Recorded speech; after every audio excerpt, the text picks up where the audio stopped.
I'd like to start by balancing our budget and getting to a point where we stop spending more than we take in.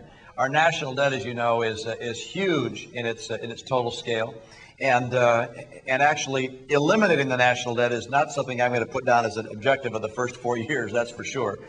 It is instead, however, an objective for us to balance our budget and to be able to take in as much money as we spend. Now, how do you do that? Well, you have to cut back on spending.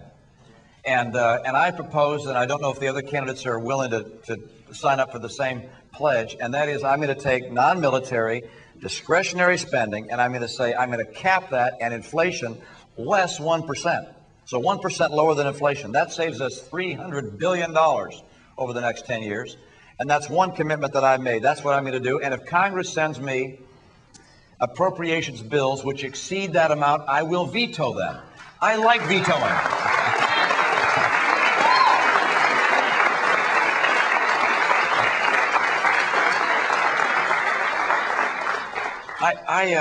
I vetoed a lot of things in Massachusetts, as you probably know if you get a look at the news from across the border.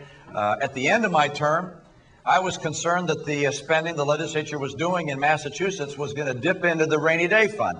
We had built up a $2 billion rainy day fund by the end of my term. And I was pretty proud that we had that money there, and they were going to spend in a great year, my last year in office, about $500 million out of the rainy day fund. And I said, no way. So I vetoed spending. I cut spending. And the new governor came in and put it all right back. And